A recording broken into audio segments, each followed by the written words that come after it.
북한의 5차 핵실험 징후가 가시화하면서 한반도의 긴장이 다시 고조되고 있습니다. 이런 가운데 한국과 미국, 일본 3국은 북한의 핵실험이나 탄도미사일 발사 등 추가 도발이 있을 경우 더욱 강력한 제재에 직면할 것이라고 경고했습니다. 송영선 전 새누리당 의원 모시고 북한 관련 이슈들 진단해봅니다. 의원님 어서 오십시오. 네, 안녕하십니까.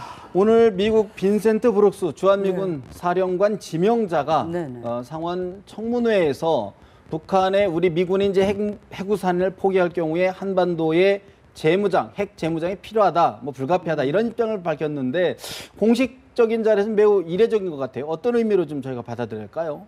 지금 미국의 대선을 앞두고 공화당의 주자인 도널드 트럼프가 한국과 일본에게도 핵 무장을 용인할 수도 있다. 왜냐하면 우리가 이때가 한국이나 일본이나 안보를 공짜 무임승차했으니까 차라리 자기들한테 핵 개발하게 하고 주한미군을 빼는 게 낫지 않느냐 이러니까 거기에 대한 정면 반격인데 실질적인 숨은 의미는 미국은 절대 NPT 체제를 포기를 안 합니다. 핵 비확산 체제를. 그렇기 때문에 그 얘기는 사드라는 체제를 구축을 해야 되는 절실성을 반어법으로 한 거로 봐야 되죠. 오히려 사드를 해야 된다라는 걸 강조하는 반어법으로 한 거죠. 사실 이제 그런 이야기가 나오는 것이 이제 아무래도 북한의 5차 핵실험 가능성 때문에 여러저러 이야기가 좀 나오는 것 같은데 박근혜 대통령도 수석 비서관회에서 가능성 그런 징후가 포착됐다 이런 언급까지 했는데 전문가들이 보시기에 가능성 어떻게 보십니까? 가능성이야 항상 열려 있고 특히 이제 중국 쪽에 핀잔을 많이 들으니까 별로 가깝지도 않은 러시아에게 지난 3월 13일에서 15일 그 사이 러시아에게 자기들이 이 미사일과 핵을 다 실험하고 발사하겠다고 통보를 했지 않습니까? 그리고 난 뒤 실질적으로 내부적으로 준비를 사실은 잠수함 미사일 발사 그리고 ICBM까지만 좀 무수단이니까 4,5천 킬로지만 결국 엔진 테스트죠. 로켓 엔진 테스트고 그다음에 또 핵실험까지 다 패키지로 다 5월 7일 이전에 다 해서 하여튼 북한 국내용으로 내가 헌법에 2012년 4월에 명시한 것처럼 우리는 명실공히 핵 보유국이다라는 걸 보여주기 위한 준비 또 미국에게는 그렇게 함으로써 김정은도 얘기했잖아요. 협상할 수도 있다라는 레버리지를 남겨놨으니까 남겨놓은 그에 대해서 미국을 협상으로 끌어내기 협박하면서 대화도 항상 화전양면을 쓰는 것이다. 항상 그렇게 하니까. 일각에서는 지금 강력한 대북 제재 국면이기 때문에 북한이 오히려 마음 놓고 여러 가지를 다 실험해 보는 것 아니냐. 어차피 지금 더 이상 제재 받을 것도 없다. 이런 판단도 작용하고 있는 것 아니냐는 분석이 있던데. 강력한 제재 아니라도 그럼 북한 그걸 역설적으로 반격을 한다면은 그럼 우리가 자극을 해서 이때까지 장거리 미사일을 7번, 8번 쏘고 핵실험을 4번이나 한 겁니까? 우리하고 관계없어요. 우리가 아무리 온화적이고 유화적으로 나와도 자기 할 짓은 하는데 이제 핑계를 그렇게 대는 거고 물론 이런 건 있겠죠. 그전에도 했지만 제재를 더 강하게 하니까 핑계로 그걸 하나의 구실 삼아 쓰기는 충분하죠. 그러나 그런 것은 구실의 한 부분이고 실질적으로 김정은으로서는 그만큼 내부에서 자기의 리더십이나 자기의 정체성에 대해서 인민들을 설득해야 되고 인민들이 자기를 따라오게 하도록 해야 된다는 절박성이 있다는 거죠. 그러니까 핵하고 미사일밖에 매달릴 게 없으니까 이렇게 하고 있는 거예요. 그렇다 그러면 지금 이제 다음 달 7차 노동당 전당대회가 있는데 그 앞에 전후로 핵실험이 있을 것이다. 참 예측하기는 어렵지만 어떻게 관측하십니까? 만약에 한다면은 제가 볼 때는 5월 3일에서 5월 6일 사이가 될 가능성이 있겠죠. 만약에 전당대회 전이면. 왜냐하면 70일 전투가 끝나는 게 5월 2일 끝납니다. 그러니까 그 시간을 좀 두고 할 수도 있는데 글쎄요. 제가 볼 때는 준비는 되어 있지만 김정은 머릿속에는 항상 이걸 계산하는 거죠. 이렇게 했을 경우에 지금 미국의 대선이 어느 쪽으로 갈지도 확실하지 않은데 불러내기에 더 효용 가치가 있는가? 아니면 노동당 7차 노동당 대회는 지금 무수단 실패한 것과 엄청나게 부정을 하죠. 그렇지만 잠수함 발사 미사일은 잠수함에서 일단 발사대를 세우는 거는 이번에 처음으로 성공을 했으니까. 지금 말씀 주시는 게 이제 SLBM이 성공했다, 발사 시험을 했다라는 게 지금 일부 언론 보도에서 나오는데 상당히 신빙성 있는 얘기로 보시는 거군요.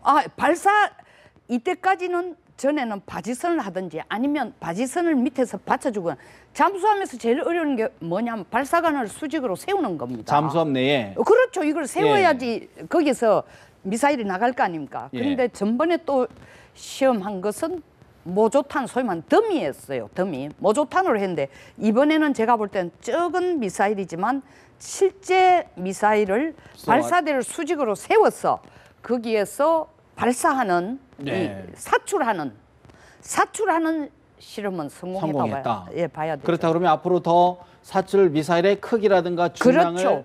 중량과 크기와 거리를 늘려갈 것이다. 예. 왜냐하면 사실은 사출 실험을 성공하기 전에 육상에서 지상에서 이걸 여러 번 모의 실험을 합니다. 그리고 사출 실험을 옮긴데 그렇게 했음에도 불구하고 전번에는 사실 그 앞에 두 번은 신통찮은 결과인데 이번에는 사출 실험은 성공한 것 같습니다. 실제로 한 것이다. 네네.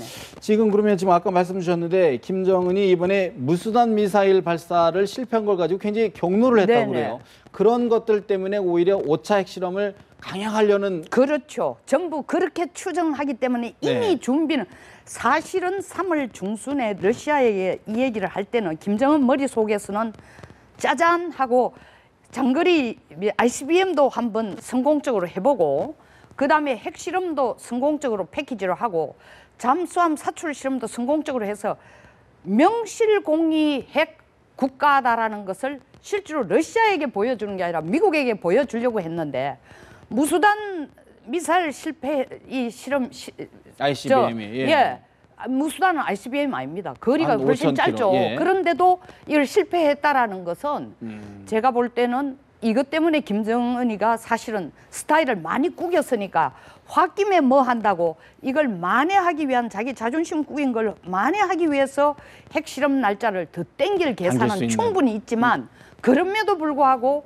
1월 달에 한 게 실질적으로 핵실험이 그렇게 성공적인 건 아니죠. 수수폭탄이라고 네네, 핵 증폭, 분열탄인데 예. 이번에도 제가 볼 때는 증폭 핵분열 실험일 가능성이 굉장히 높다는 거죠. 단계가 조금 더 높아진. 그렇죠. 전번에는 뭐 어떤 전문가들이라는 분들은 나가 사이즈를 일부러 다운 사이즈. 절대 그거 아닙니다. 그 능력밖에 안 됐기 때문에 그렇게 했는데 이번엔 조금 더 사실 진도 4.2, 4.6 나와가는 이건 폭발 실험 성공했다고 할 수 없거든요. 그러니까 이번엔 좀 더 이 사실 실질적으로 실험하는 양과 폭발하는 크기의 상관관계라든가 전번에 부족한 점을 보완해가지고 한번 테스트할 수는 있다. 그런 경우에 사실 이제 우리 한미일 특히 우리 네. 입장에서는 굉장히 긴장을 늦출 수가 없는 네네. 상황인데 네. 우리 지금 한미일은 앞으로 북한이 추가 도발을 하면 강력하게 응징하겠다라는 입장을 밝혔는데 우리는 뭐 일본 같은 데는 세계 최고로 지금 제재 조치를 국내 제재 조치가 중국, 한국도 못 따라갈 정도로 일본은 제재 조치를 강력하게 해뒀는데 사실은 제재 조치 중에 하나가 뭐냐 하면 한미일 군사 기밀 보호 협정을 맺어야 됩니다. 예. 그 이유가 뭐냐? 사드는 실질적으로 상호 운용성이 돼야 돼요. 무슨 얘기냐면 제일 중요한 게 정보 교환입니다. 그러니까 중국에서도 뭐냐면 이스라엘제 사드를 가와가 설치하는 건 반대 안 한다는 거 아닙니까? 그 얘기는 무슨 얘기냐면 한국과 미국과 일본 사이에 정보 교환에 의한 상호 운용성을 막기 위한 거거든요. 그렇죠. 끊어놓겠다. 그렇죠. 상호 운용이 안 되면 안 됩니다. 그러니까 예를 들면 누가 도발 음식을 포착하고 알려주고. 그것뿐만 아니라 주파수가 다르면 안 되거든요. 예를 들면은 무슨 공격이 생겼을 때 F-15이나 F-16이나 F-4가 쓰는 주파수가 달라요. F-4는 바로 F-16 주파수로 연결이 안 되니까 한 번 더 거쳐가기 때문에 바로 반격을 하는데 시간이 엄청 걸리니까 이 대응의 효율성에서는 아주 과장하면 안 되지만 한 10대 3 이렇게 비교를 해야 되는 거예요. 그러니까 상호 운용성이 너무너무 중요한 거예요. 네. 다시 말하면 아이폰에서 쓸 수 있는 메커니즘을 삼성에서 못 쓸 경우에 유튜브를 만드는 능력 같은 건 아이폰은 있지만 삼성에서 안 될 경우에 이걸 제가 유튜브를 만들어 보낸다 해도 예를 들어서 그것을 똑같이 만들어가 못 보내면 상호 운용성이 안 되는 거예요. 그런 뜻입니다. 그렇다 그러면 지금 한미일이 상당한 압박을 북한에 가하고 있다. 하지 마라. 이게 좀 신호를 좀 주고 있다 이렇게 봐야 되는 거군요. 그거야 뭐 계속 해오던 거죠. 그런데 중국 얼마나 간이 배 밖에 나갔으면 중국도 완전히 폭발해버리겠다는 얘기를 했는데 중국이 기가 차서 말을 안 하고 있으니까 누가 뭐라 해도 지금 뭐 북한이 거기에 대해서 예. 기가 죽지 않고 있다는 거예요. 참 거의 발악 수준이죠. 그러면 예를 들어서 그렇게 예를 들어서 북한이 뭐 천방지축으로 날뛰고 네. 국제사회 제재도 아랑곳하지 않고 할 경우에 그럼에도 불구하고 더 제재 조치를 한다고 해서 그게 효과가 있을까요? 당장은 없지만 반드시 있습니다. 반드시 있다. 왜냐하면 북한이 저렇게 발악을 하는 데는 여러 가지 핵과 경제의 병진 정책을 해야 된다는데 지금 몇 개월 사이에 미사일 쏜 거, 핵실험한 거 이 돈 다 어디서 나옵니까? 그러려면 계속 돈은 생성이 돼야 되는데 돈줄은 점점 조여지니까 결국 나중에는 경제를 포기하든 핵을 포기하든 둘 중 하나를 포기해야 되는데 경제 포기하고는 자기가 존재할 수 없어요. 물론 인민들은 굶어도 자기는 살 수 있을지 몰라도 체제가 살아남는 데는 시간에 그 한계를 느끼는 거죠. 예. 결국 자기 목숨 자살골을 자기가 만드는 거예요. 멋있다. 그러니까 제일 중요한 게 뭐냐면 돈줄 재는 돈줄입니다. 거예요. 돈줄 재는 그런 거예요. 측면에서 리수용 외무장관이 지금 미국을 방문해서 네. 어떤 외교적 접촉을 타진하는가 아닌가 싶은데 비공식적인 건 분명히 쓰시죠. 그러면 어떤 부분들을 타진을 할까요? 북한 입장에서는. 아니 평화협정을 해라. 한번 끄집어놔 해라가 아니라 우리 얘기 한번 낼 테니까 나와서 이 테이블에 한번 앉아볼래? 그 얘기부터 한다고 하면 우리도 비핵화 한번 생각할 것이다. 이런데 미국의 입장은 확고합니다. 비핵화, 선비핵화 후 평화협정이거든요. 예?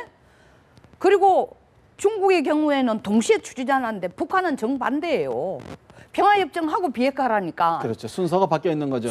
말만 순서가 아니라 이건 전혀 말도 안 다른. 되는 주장을 네. 상반되는 주장을 하고 있으니까 그런 것을 약간 뭐 동시에 같이 테이블에 얹으면 어떨까요? 아니면은 뭐 사실 우리가 비핵화를 먼저 한번 생각해 보겠습니다. 이런 달콤한 말로 비공식 채널을 가동하겠지만 하지만 뭐 전망은 제가 볼 때는 지금 여건이 전혀. 오바마가 지금 11월 달 그만두는데 뭐가 답답해 지금 나서가지고 자기가 이때까지 끌고 오던 NPT 체제에 진짜로 핵 비확산 체제를 뭐 우리말로 신조로 네. 모시고 왔는데 그걸 포기를 하겠습니까? 그러면 지금 이제 우리가 다음 달 36년 만에 열리는 제7찬 북한의 네. 노동당 대회 네. 핵실험 외에도 좀 우리가 어떤 부분들을 좀 주목을 해봐야 될까요? 아니 먼저 이제 예. 6차에서는 뭐 117국에 뭐 180 몇 개국이 왔다는데 6차의 가장 핵심은 김정일을 후계자로 지명하는 내용을 발표를 했습니다. 그리고 또 동시에 남북한 간에 있어가지고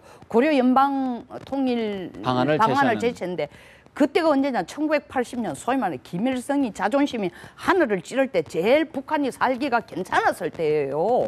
그나마 그리고 공산국가들한테 중국, 러시아, 뭐 모잠비크 이런데 온 아프리카 국가들 다 불러가지고 하고 싶은 얘기는 봐라 김정일이가 나의 후계자다 이걸 세계 만방에 보여주기 위해서거든요. 그 당시만 해도 공산국가들끼리 그 수준이 조약을 맺은 국가가 우리가 저 서방이나 전 세계에 있는 국가하고 조약 맺은 숫자보다 훨씬 많았어요.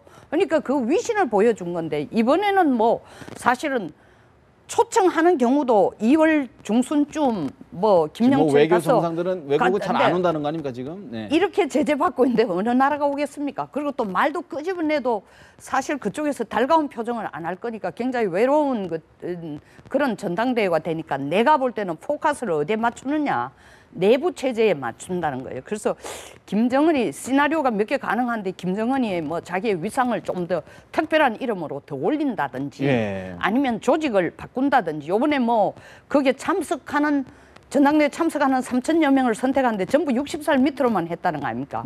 그러니까 세대도 한번 바꾼다든지 이런 내부적인 부분을 네. 더 강조할 것 같습니다. 사실 내부 체제 결속과 네. 김정은의 위상을 높인다 그러면 그만큼 또 핵도발 위협을 하는 것 아닌가 하는 우려가 높아지는데 그렇습니다. 그거에 대한 대비도 철저히 해야 될 것 같습니다. 네. 오늘 말씀 여기까지 듣겠습니다. 말씀 고맙습니다.